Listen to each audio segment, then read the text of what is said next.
Katie Price, the artist formerly known as Jordan, before she decided that she wanted people to take her seriously after getting her boobs out for the last 20 years, has been arrested upon her return from Turkey. She got arrested at Heathrow Airport last night, and the reason she was arrested is because in flying to Turkey for her 27th facelift, or whatever number it was, she'd actually missed her day in court. She had a hearing for a near £500,000 bankruptcy, but she instead decided to go on holiday and have more cosmetic procedures. Why is this an issue? Well, it's an issue because actually one of the very first videos I made on this channel was about Katie Price and her drink driving conviction. Remember that one where she managed to overturn, I can't remember if it was an X5 or a Range Rover, but she managed to roll a rather large 4x4 in a country lane whilst high on drugs and high on alcohol, and she kind of got away with it. I think she got a suspended sentence, and I spoke then about the double standards of the judiciary system. That's all sounding rather familiar, isn't it?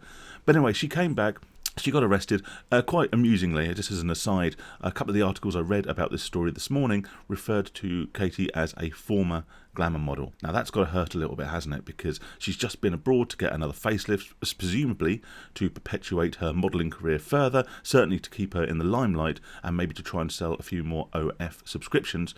But no, she has been repeatedly referred to as a former glamour model. Now some people might pipe up and say, but Phil, she's referred to as a former glamour model because she doesn't really do that anymore.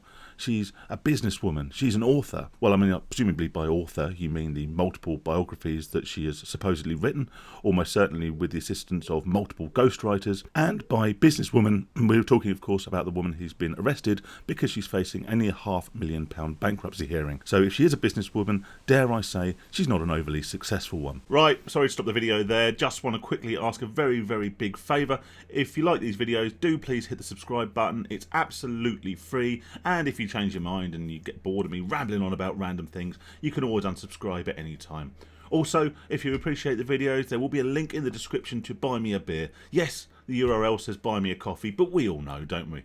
Anyway, back to the video. But upon returning, and before she actually got arrested, knowing that this was imminent, she asked the police to be gentle and to be sensitive, and I think respectful were the words she used, because her son Harvey was there.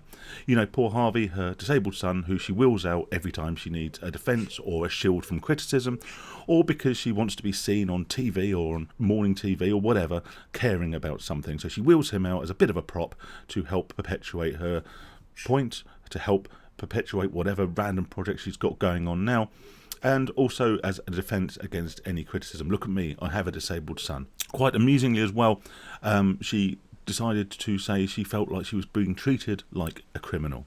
Yeah, she came out and said, I feel like I'm being treated like a criminal, and she said it was an unfortunate financial circumstance, apparently. That's her exact words, which didn't make her a bad person or a criminal. Well, firstly, it does make you a criminal. That's why you're going to court, or at least potentially a criminal, shall we say, allegedly, and all of that. And it doesn't necessarily make you a bad person. However, I do dispute the unfortunate financial circumstance. We are, of course, talking about the woman who has gone from financial catastrophe to financial catastrophe, failed business idea after failed business idea, and actually went to spend £10,000 on a facelift when she was supposed to be facing a bankruptcy hearing. Now, I wouldn't call that a particularly unfortunate financial circumstance. And do you know what the absolute worst thing about all of this is? It's the fact that this is going to do her absolutely no harm at all. It's not like she has a regular day job. It's not really like she has a reputation to protect. This will just keep her in the public eye. Maybe a short stint in prison will give her a new book she can write about how that's had a massive impact on her and on her son. Invariably, she'll wheel Harvey out to all the breakfast TV shows and plug her new book. She might even use it as a little bit of a platform to promote her OF account and try and get a few new subscriptions that way.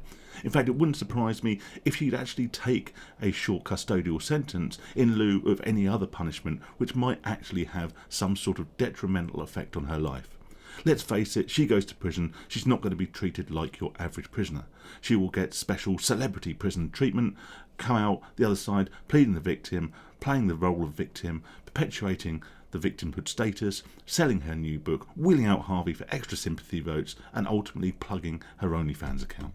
If you've come to this channel from my other channel, the Only Phil channel, where I talk extensively about my history of gambling addiction, I would suggest that you will know a little bit about my financial circumstances.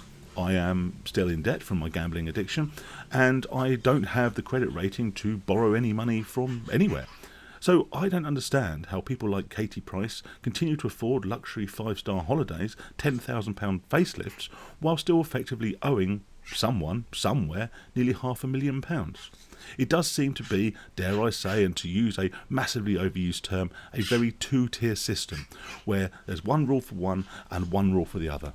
Stay safe and stay sane, everybody.